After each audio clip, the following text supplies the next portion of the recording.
Okay. All right. Look, the thumbs up.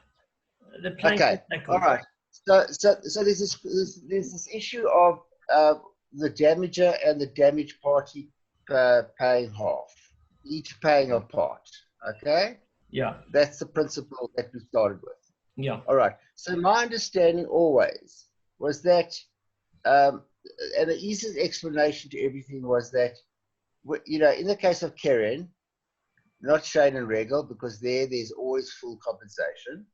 In the case of Karen, the fact that you had a situation of warnings, on the third warning, you were Tom, and on the third time you did it, you were Moite. But when you were Tom, it was half damages. When it was Moite, it was full damages, implying that half damages would be compensation. Okay, if it was Tom, and then you got a penalty if you didn't guard your ox and it happened to become Moite and you didn't do your bit, and then you had to pay the penalty, which is full damages. That was the first principle that we all went along with, right? Am I right or wrong in explaining what I just said? Not really, but I'm listening. I'm listening. No, some wrong, so correct me so far. Okay, you're wrong in two regards. The first regard is that, again, the default position always, no matter what sort of damage you cause, whether we learned in the Mishnah, the whole reason that Keren wasn't mentioned, according to Rav Yehuda's explaining, you had Rav and you had Shmuel. And Shmuel, Rav Yehuda explained on Shmuel that the entire reason that Keren wasn't mentioned is because the default position of every damager, whether it's fire, it's pit, it's shane or regal, is always muad. Why? Because it's not about, you can't see muad as being a penalty. Muad is, if you cost me 200 zuz, just let me finish. If you cost me 200 zuz, you have to make restitution. That's not a penalty. That's compensation for loss. So it's compensation. So that's the first error. Hang on, is assuming muad is a penalty. So the wording has to be correct. So it's compensation. Whatever you cost me in the loss, you have to make restitution. Okay. So that's the first principle. So we're going to get to Keren now. Keren is a bit of a different issue. Then the second issue is when you said with muad, in terms of penalties. Okay, so that was your first question. The second error was, take for example, pit. I don't remember the context in which you're saying it, but once we uncover it, it's going to make it clear. I thought of it when you asked the first question. So again, the default position of everything muad is it's compensation. Whatever you cost me, you have to make restitution. I agree. Okay, no, because you said you termed it as a penalty if an ox is no, I said only when it comes to Keren. I'm happy with everything else in terms of pitch, shane, regal, all that kind of stuff. It's all compensation. It's full damages and it's compensation. It's a fixed thing. It's okay. But if you take Keren, the muad is defined as a mammon, which is compensation. Let me just explain to you why. I'm going to make this clear to you, Michael. Is that when in concept you cause me damage and you have to pay back that damage, that concept is not a penalty. I've sustained a loss. Okay. And the position is, it doesn't matter if it's in a case of Keren. The novelty is learning about the tam, not the muad part of Keren. That made complete sense. Which means, if you look at this particular daf, you pay by your own admission for a muad ox. Okay? It's using two examples in the Mishnah and the Brayta. The first example is, when my ox killed this Jew. When my ox killed this Jew's ox, Both of those are muad cases. Okay? Yeah. That's a muad case. So the default And position is compensation because whatever loss sustained, you have to make good on that particular loss. So that's easy to understand. The difficulty to understand is that what's this thing of tam? That's the difficulty. And what's the position of tam being penalty? Okay, so the first thing of it is the Gemara is asking a question, is that how do we regard tam? Because Rav Papa says tam is still compensation, the same as muad. And the reason you pay half damages is because by all intents... Pardon? Because Hashem's merciful, you get a chance. It's assumed that your ox is not normally guarded, and therefore you get a chance. You get a chance to you get a chance to redeem yourself. So you get a warning, and it's the half damages, and the tummy is compensation, and then the muad would have been. Okay, so hang on a sec. According to Rav Papa, it's compensation, and the only reason why the damager and the damaged partake in the payment together. How do they partake in the payment together? Because the injured party is only getting 50% of the compensation; it's getting half.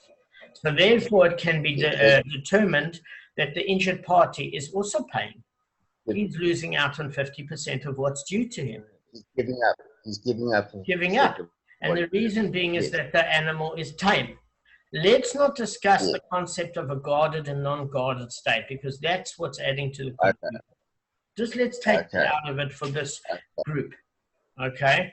So it's compensation because by all intents and purpose, according to Rav Papa, you owe it, you're damaged.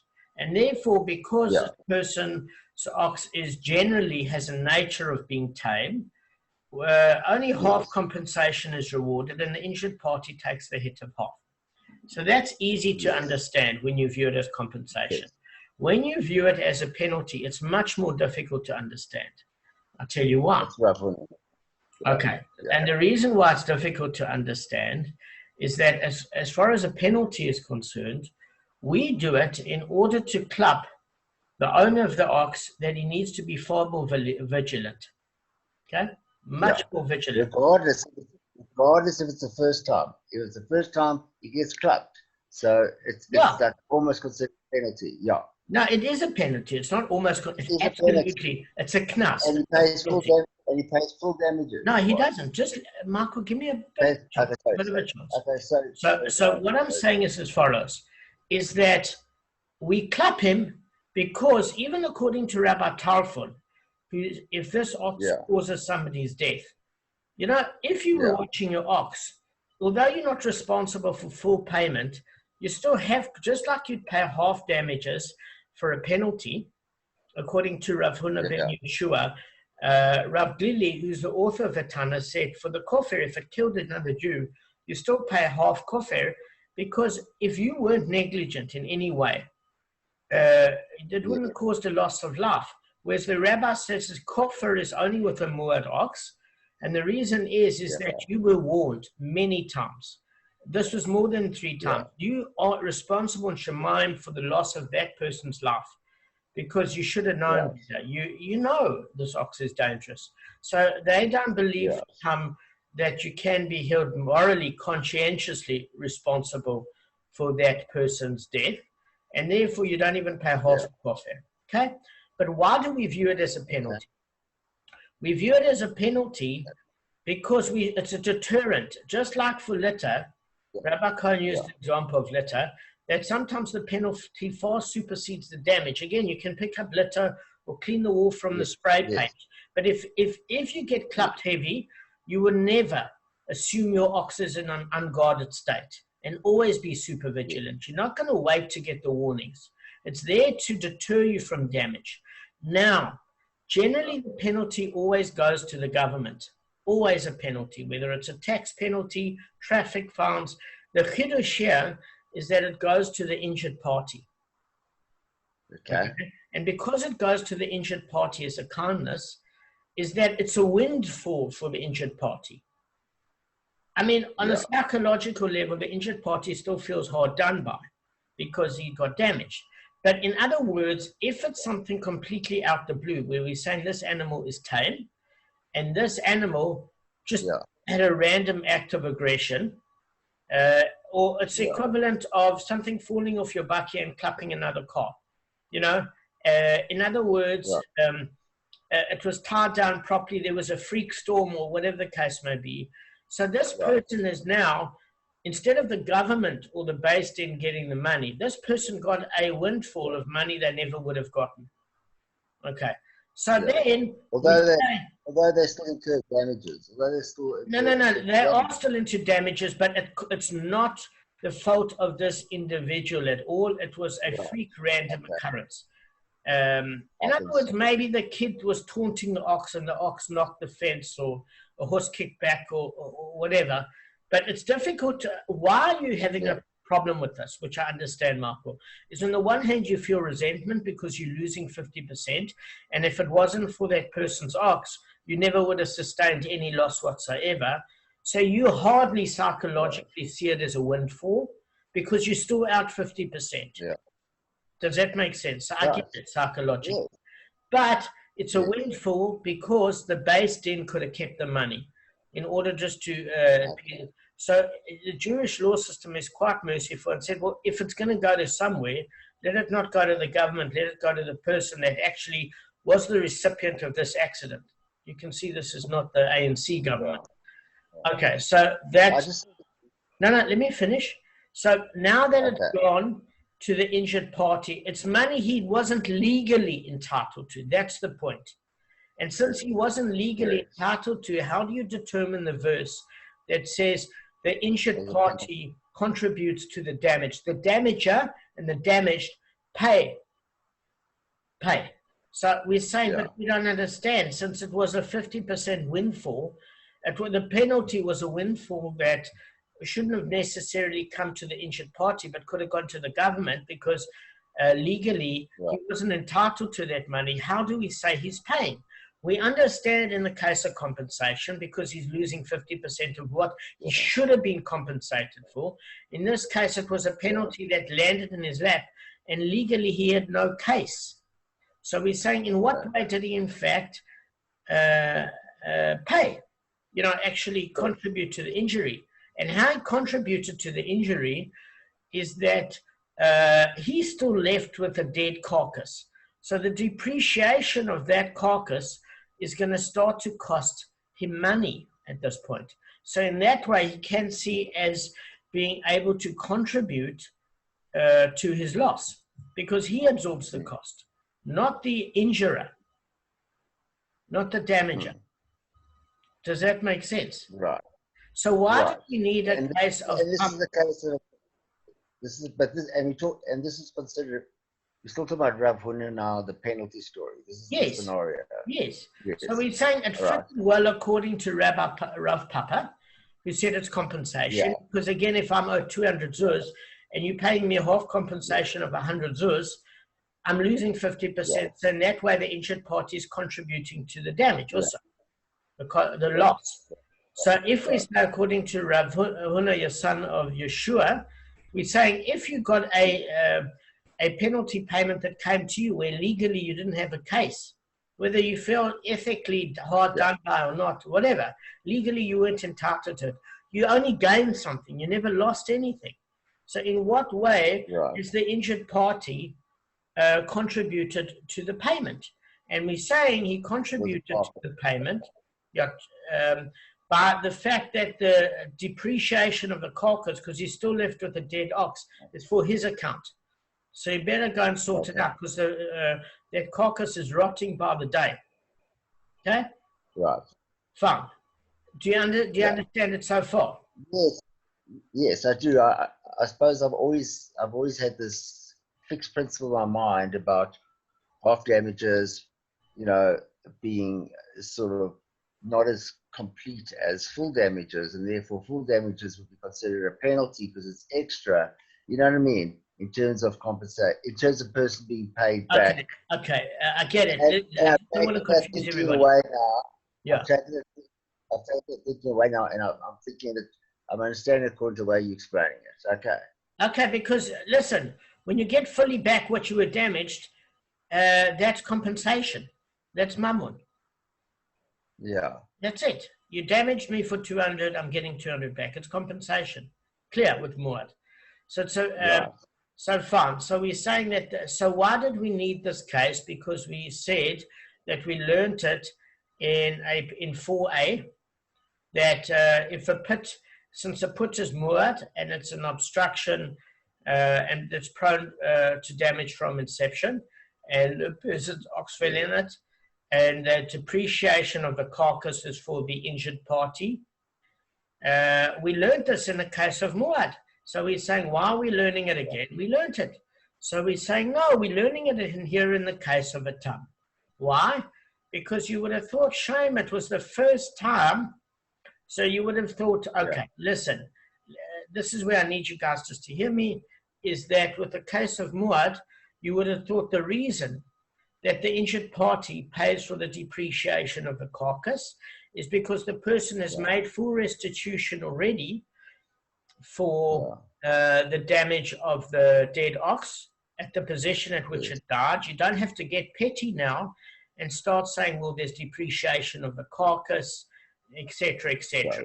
And the example is that the person's making restitution on the car repairs, etc., but you have to get it up the road so it's not a hazard.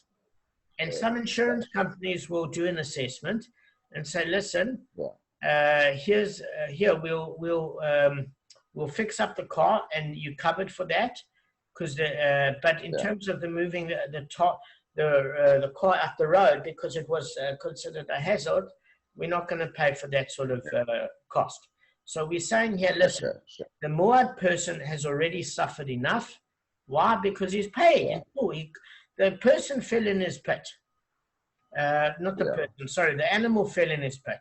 It cost 100 zuz. The guy paid back 100 zuz. He's done. He's paid back. He's done the right thing. Now you're going to get petty and ask for the depreciation of the carcass. Well, that's your problem. So we learned in the case of a just let me finish, Michael, please. So in the case of a Muad, we're learning that the reason for a case of a Muad could have thought that because the person has made full restitution, that is the reason that you make him pay for the depreciation of the carcass. We never learned it in the case of a tam. In the case of a tam, the reason why we have to be taught that is because we're saying no, even in the case of a tam where a person hasn't paid in full, and you would have thought that the person's still running short of what they're paying you. In other words, they haven't come to the party. They haven't paid the full amount. The least they can do, in addition to paying for half the damage, whether you see it as a penalty, is that you're still 50% out of your costing. They could at least pay for the depreciation. So you'd need a verse here to say, even if it's a tam, they pay for the depreciation. The injured party pays for the depreciation of the carcass. The fact that the damager has paid for a tam is a penalty. You weren't even entitled to that. You're certainly not entitled to the depreciation of the carcass. If you want to view it as Rav Papa and turning around and said, well, you got half the compensation, and yes, you did get a loss, it's because the animal is tame. And the person wasn't meant to pay the full payment because the animal is tame. And therefore, the depreciation of the carcass, why must he have to pay for that as well? He's given a leniency because the animal wasn't a damaging animal. It's not like a pit that was prone to damage from inception. This is an odd case. So we need the case of Tam and Muad, both to prove that the depreciation of the carcass is for the injured party. Right. Yeah. I think I'm asking the same question as Gavin, and maybe yesterday. But obviously when it's when the guy's paying full, in the case of Muad, what's the point of the guy claiming depreciation when he's got paid in full? His car's worth 1,000, and he gets 100, and he gets 100. Okay, I'll do Why it. is he worried about depreciation? Okay, Gavin's question was different. That was on the Nezek Shalem. In other words, that was a different question. But your question is, what's the point of the depreciation of the carcass? I'll tell you why you would have to learn it. Because if you caused the death of my ox, whether it was a pit or your ox, and you made restitution of what the ox was worth, okay? So, for example, the ox, when it's freshly dead, is worth 200 zuz, but it's losing 30 zuz a day in value as the carcass is rotten. And my court case is in 4 days. The whole reason that I'm sitting with 120 zuz loss is because of you. Had your ox killed my ox or built a pit, I would not be sitting there schlepping to court, having this sort of aggravation and losing money with the rotting depreciation carcass by the day. I wouldn't have been losing money in this manner. I wouldn't have been losing my time in this manner. The whole reason, catalyst for this, was you, the damager. Yeah, but sorry, you're still getting the 200 zuz in the end. No. You're getting the payment of what the animal is worth when it first dies, not the depreciation value. Okay, again, Marco, let me explain it to you like this. So the animal, while alive, okay, you're getting the difference. Let me put it like this. The animal, while alive, is worth 300 zuz. Okay, 300 zuz. He falls in your pit. The animal, the carcass, because it's no longer a working animal, the carcass is worth 200 zuz. Sorry, you're breaking up. Just stop. Can you hear me now? I can hear you now, yeah. Okay. All right, let's do it like this. So the animal, while alive, is worth 300 zuz. Okay, while alive. Yeah. It's a working animal. It's doing good things for you. It's like a functional car. It's worth 300 zuz. When it gets broken and mangled and is dead in the pit, okay, you have to put it out the pit for your cost. And now the carcass is worth 200 zuz. I have to only pay the Nezek Shalem, the completion of the payment. Meaning I have to pay that extra 100 zuz of the difference between what the animal's carcass is worth dead to where the animal was worth alive of 100 zuz balance. Your carcass is for you to sell to get the 200 zuz back. I only have to pay for the Nezek Shalem, the completion of the payment. Okay, because it's the term is he shall return money. That's the verse with the pit. So I pay the difference. And you say, fine, now you're compensated. But in the meantime, if your court date is in 4 or 5 days and you're losing 20 zuz a day in the heat of summer because there's no refrigeration and your ox is rotting away, you're losing a further maybe 80 zuz. And now you say, but I'm losing that because my ox died in your pit. Had it never been injured in your pit, I wouldn't have sustained any loss whatsoever. I got it. Sorry, I see it. Sorry. Okay. Now, this was not a waste of a shear. And why I'm saying it's better to address the point is that we are patient here as a group that everybody's going to have questions. Everybody. And sometimes people are too shy to voice their questions. But a 10-minute debate in terms of whether it's good or not to ask a question wastes more time than getting straight into it and teaching the group something. Because every time Kevin's asked a question, just hang on, every time Kevin's asked a question, Arthur's asked a question, or Gavin, they've brought more clarity and depth, including yourself, than we would have had before the question. And that's the whole point of learning as a group, is that I might not think of a problem that all of you might think of and bring a much deeper understanding to the issues at hand. So we don't have to say a debate in terms of, are we allowed to ask questions or whatever. I promise you, if it's not relevant, I'll say, guys, it's not relevant, can we move on? But unfortunately, unless this is clear, what are we moving on for? No, I know. I held the group back once. I used to talk a bit too much. So, okay. So is this absolutely clear? Any questions, Gav? Sorry. Can you hear me? Yes, sure. Okay, but you can hear me. I've got one final question. Sure. That goes over and above what Michael was saying. Yeah. Is if you own a moored ox, all right, I understand an ox is moored even if it's right from inception for a pit and for various other things. But for Karen, it's not. So why would you not sell your moored ox when you stand the risk of getting a life sentence in Shemaim? Why don't you sell your moored ox immediately? The moment it becomes moored, take it to the butchery or the slaughterhouse and get it slaughtered. Okay, so I think Damon's asking a good question. I think you would sell it I think you'd sell it before that point, Gav. In other words, while it was still tam, I think on the second offense, or maybe the third, while it's still tam, you would sell it. You wouldn't wait for it to become muad. Is that what you mean? You wouldn't wait for it to become muad. So most people, I sell it to somebody else because surely they inherit that the fact that that's on his final leg and it's about to become muad. Okay, yeah, so but it doesn't necessarily have to become muad.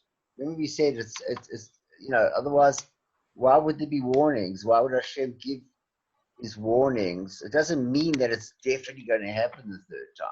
No, but I think Gavin's got a good point, is that, for example, maybe the first time, not the second time. Believe me, by the third time that this ox has been stum, at that point I would get rid of it immediately. So you encourage to do so. And the reason why you encourage to do so, Gavin, is exactly that, so that you can remember with the muad ox. A muad ox is stoned, and you can't get hanoah, benefit from the carcass. Remember that, and you have to pay a kofir payment, and in addition to the kofir, you have to pay compensation. So this thing can bankrupt a person. So the whole point of this process is it doesn't get to tragedy. That you should actually sell the carcass and recover some of your costs while the ox is starting to develop this nature. Gavin, you're 100% correct. James, I've always had this question, okay?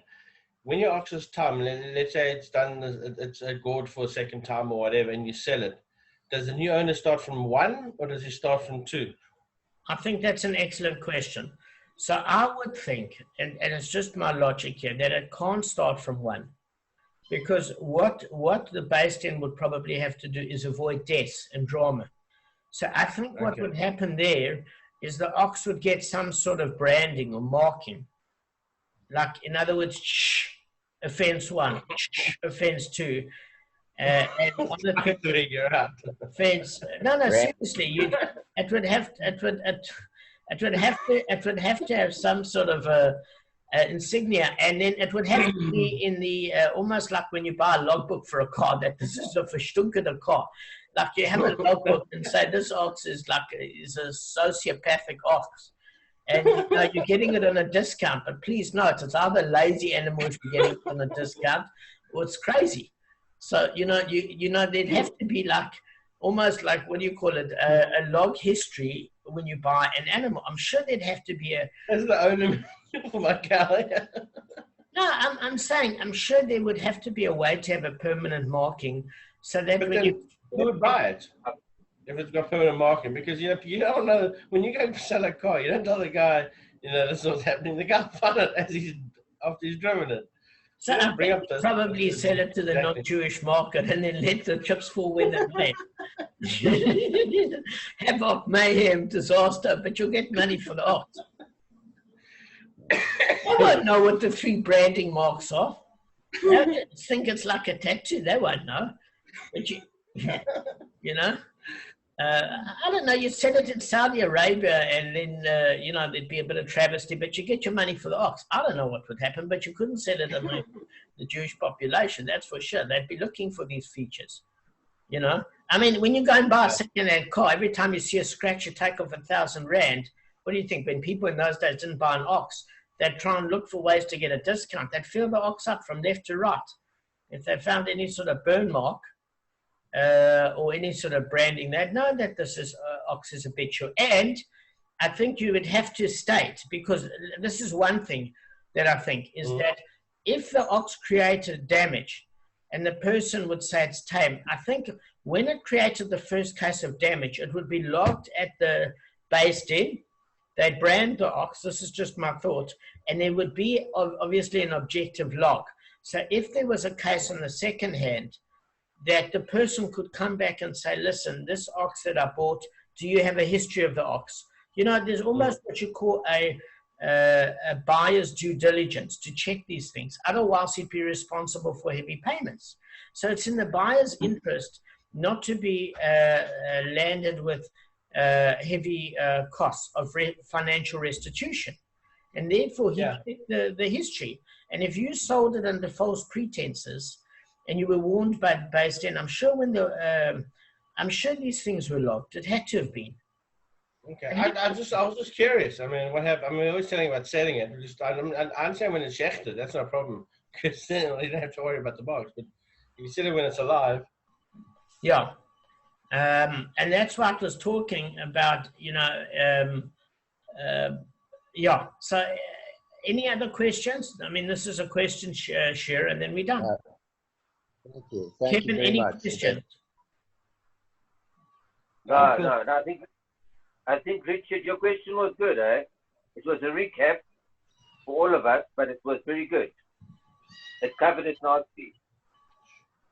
Great. Well done. Thanks, Damon. So Gavin, it wasn't, Mark, it wasn't that we were wasting anybody's time. I don't think everybody had it 100% clear anyway, to be honest. Yeah. No, I did listen. No, I'm joking. I don't know. I had it 95%, so it added value. But it's good to reiterate it because it's quite a hard section. Yeah. All right. What I want to do is next time I want to go through quickly now and then cover new ground, and then just do a summary of where we got up until now, and then discuss this issue of how we derived as to whether a tam is a mammon, which is compensation, where you pay by your own admission, or whether tam is a penalty, a knas, and you don't pay by your own admission. And that's what I want to achieve. And then what I want to do is say the application